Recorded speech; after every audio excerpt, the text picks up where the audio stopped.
No Brasil, a aviação comercial teve seu início no dia 3 de fevereiro de 1927, quando um hidroavião da companhia aérea Condor Syndicate inaugurou a primeira rota com passageiros do Brasil.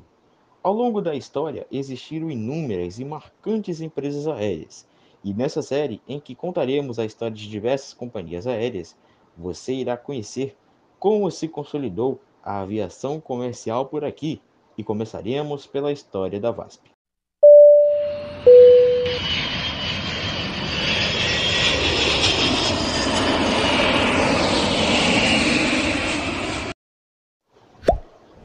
Mas antes de irmos para a história de hoje, curta o vídeo, se inscreva no canal e ative o sininho das notificações.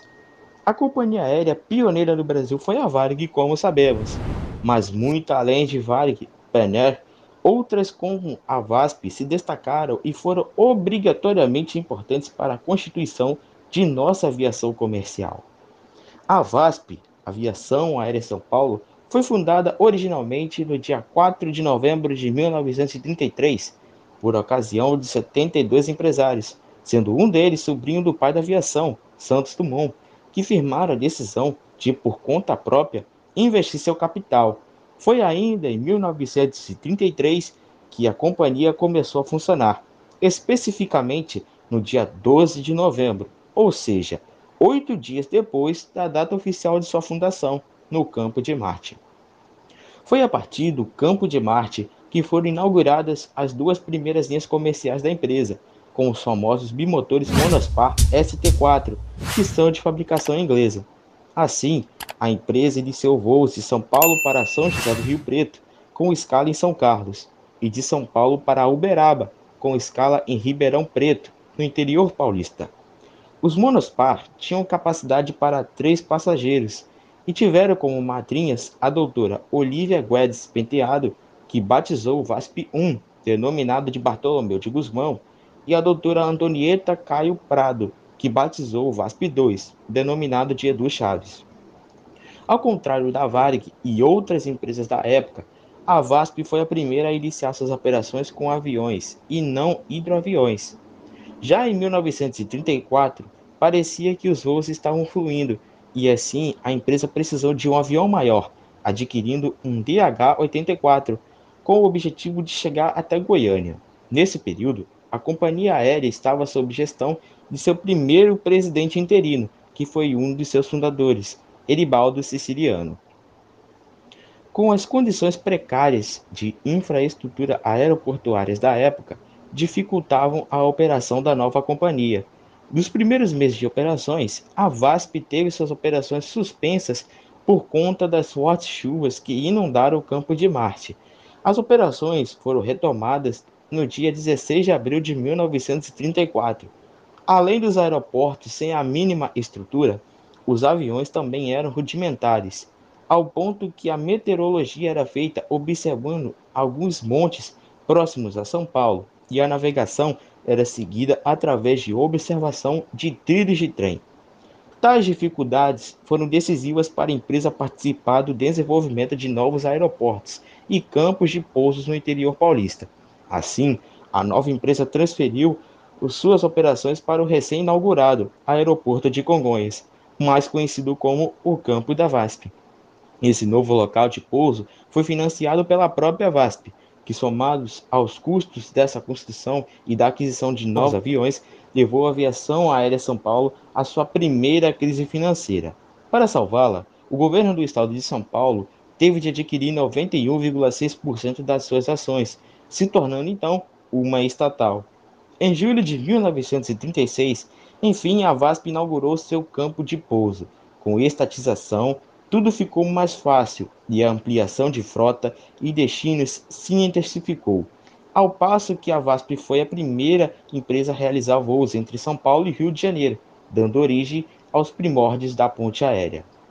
Com a Segunda Guerra Mundial, a VASP enfrentou problemas para a reposição de peças de seus aviões e criou sua própria manutenção de aviões, e o que eternizou a excelência nos serviços de manutenção da empresa.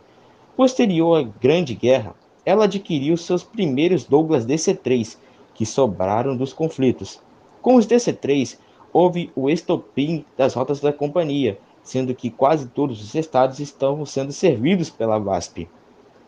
Em 1958, a VASP entrou na era dos turbohélices com os modelos Vickers-Viscolt, chegando até Manaus. Já na década de 60, chegaram os Names WS-11, apelidados de Samurai. Na mesma década, juntamente com a Varig Cruzeiro, fundou a Ponte Aérea Rio-São Paulo, uma parceria inédita no mundo, que, com a junção das empresas, facilitava a emissão dos bilhetes juntos aos órgãos de aviação da época. Com a chegada do regime militar, a Varig dominou o mercado e dificultou a vida da concorrência, de tal forma que fez a VASP ser a última empresa aérea nacional a receber um avião a jato. Falando em jatos, foi só em 1965 que a companhia conseguiu comprar seus primeiros jatos. Eram os famosos Boeing 727, que não foram para a VASP e acabaram na mão da Varig. Para, enfim, entrar na era do jato, a empresa adquiriu 2 Zona Leve até 1973. Só em 29 de março de 1977 chegaram os 727, o PP-SNF em 19 de abril, o PP-SNE. Todavia, o 727 já era um avião ultrapassado e a VASP precisou realocá-lo em rotas de maior movimento para conseguir lucro, já que o avião bebia bastante combustível. Foram os primeiros Boeing 727-200 operados no Brasil, já que as suas rivais Varig, Transbrasil e Cruzeiro operavam modelos Boeing 727-100 menores e mais antigos. Se com o 727 a VASP foi a pioneira aqui no Brasil, com o recém-lançado 737-200, a empresa fez o mesmo. Foi a primeira companhia daqui a operar o avião, recebendo o primeiro 737 do Brasil em 1969, sendo o Papa Sierra Mike Alpha o primeiro a chegar. A VASP criou um grande renome nacional e aos poucos acabou se popularizando. As propagandas eram tão bem feitas que ficou eternizada a frase "Viaje bem, viaje VASP". Os anos seguintes foram de sucesso, contudo, a Varig dominando o DAC ficava impossível competir. Se não bastasse isso, a VASP ainda era estatal, almejava alcançar destinos internacionais dominados pela Varig. Com a administração da companhia era feita por meio de apadrinhamento político, por ser estatal, pessoas sem entender do mercado da aviação governavam a empresa. Este foi um dos primeiros agravantes que culminaram mais tarde no fim da VASP. Em 1980, mais uma vez ela tentou chegar no nível da Varig, comprando seus primeiros aviões Wide-body, os aviões A300. Tentando ingressar no mercado internacional, o DAC autorizou a compra. Entretanto, teria de ser o A300B2, que tinha pouca autonomia. Mesmo assim, a VASP os comprou e os colocou em serviço. Com o término do regime militar, as coisas pareciam se tornarem mais fáceis para a VASP. O domínio da Varig caiu, mas na contramão, a VASP enfrentava vários problemas, os quais a obrigaram a se modernizar, trazendo o 737-300. Nesse período, iniciaram-se os voos internacionais, de forma que não poderiam serem regulares. Já no fim da década de 80, se iniciou o processo de privatização e logo foi adquirida pelo empresário Wagner Canhedo. Ele realizou grande expansão nas rotas internacionais, trazendo para a empresa inicialmente 3 Douglas DC-10 e, na sequência, 9 McDonnell Douglas MD-11. Mas as tão sonhadas rotas internacionais não renderam bons frutos. A VASP, que para sustentar os acordos com o DAC de cumprir rotas internacionais, se viu obrigada a realizar voos para locais onde não havia demanda alguma. O seu fracasso no ramo internacional se deu devido à Varig ainda dominar os voos internacionais aqui no Brasil. Além disso, a chegada de mais companhias aéreas estrangeiras também atrapalhou a VASP. Se não bastasse o fracasso de seus voos para outros países, Wagner decidiu por adquirir outras empresas e as administrar juntamente com a VASP. Assim, a Equatoriana de Aviação, Lloyd Aero Boliviano e a Transportes Aéreos Neuquén, ambas falidas, que acabaram fazendo com que a VASP injetasse muito dinheiro nelas. Se as coisas já estavam ruins, em 1983 em 1992, a empresa foi obrigada a devolver 30 aviões por falta de pagamento às empresas de leasing. A década de 90 foi um pesadelo para a VASP. Surgia a TAM, que se expandia cada vez mais, e o Império Varig ainda estava reinando. Contudo, já sentindo as fortes tensões do mercado nessa época, com a chegada dos anos 2000, surge a Gol, outra pedra no sapato da VASP, Varig e Transbrasil. Nesse período, a tática foi baixar os preços para competir com as rivais, só que ninguém queria voar com a VASP, afinal, inúmeros voos eram cancelados e atrasados. A falta de aviões para tantas rotas e o grande rombo nos cofres da empresa fizeram com que a situação cada vez piorasse mais. A situação se complicou tanto que a empresa se viu obrigada a canibalizar seus aviões restantes na frota, ou seja, retirar as peças de um avião para passar para outro. Sem dinheiro para bancar os voos internacionais, em dezembro de 2002, os MD-11 deixaram a companhia e ela tentou se recuperar com os voos domésticos, mais uma tentativa que se tornaria frustrada.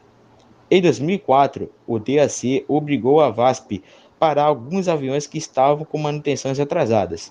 A demanda, que já era quase nula, se enxugava ainda mais. Nesse ponto, já não tinha-se mais o que fazer. As dívidas eram tantas que não tinha mais como comprar combustível para os aviões. Sendo assim, o DAC, hoje a ANAC, cassou o certificado de operação da empresa em 27 de janeiro de 2005, já que a mesma oferecia inúmeros riscos a tantas vidas por falta de manutenção de aviões. Assim, não foi possível mais a operação da VASP. A empresa, então, entrou em um processo de recuperação judicial em 1º de julho de 2005 e seguiu até 4 de setembro de 2008, para que tivesse alguma possibilidade de retomar as suas operações. A VASP realizou em 26 de julho de 2006 uma assembleia de credores, quando foi aprovado o plano de recuperação da empresa, visando a previsão de retomar as operações de cargas e passageiros dentro de um prazo de 8 a 20 meses, com 12 novas aeronaves financiadas por meio de leasing. O juiz homologou no dia 24 de agosto de 2006 o seu plano de reestruturação judicial, reafirmando a empresa em retomar suas atividades dentro de um período de 8 a 10 meses. Porém, isso não ocorreu até os dias de hoje. Então, uma nova Assembleia de Credores foi realizada no dia 17 de julho de 2008, para que os credores pudessem opinar pela manutenção ou não da empresa em recuperação judicial. O resultado foi a sugestão pela decretação da falência da companhia. Em 4 de setembro de 2008, a sentença proferida pelo juiz da primeira vara de falências e de recuperações judiciais de São Paulo, onde corria a tramitação da recuperação judicial, decretou a falência da companhia, com dívidas estimadas em 5 bilhões de reais naquela época. Durante o período de recuperação judicial, a VASP sobreviveu fazendo manutenção de aeronaves para outras companhias aéreas, como a Varig Log, subsidiária cargueira da Varig, e a BRA, bem como da locação de alguns imóveis não operacionais espalhados pelo Brasil. No entanto, uma reintegração de posse obtida legalmente pela Infraero em agosto de 2008, que determinou a devolução de diversas áreas em vários aeroportos brasileiros até então operadas pela VASP, que incluíam as oficinas e os hangares, inviabilizou a atividade de manutenção até então efetuada.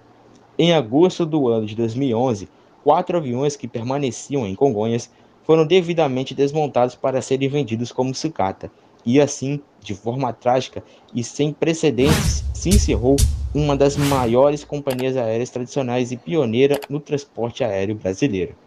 E aí, gostou dessa história? Curta e se inscreva no canal para trazermos mais vídeos assim.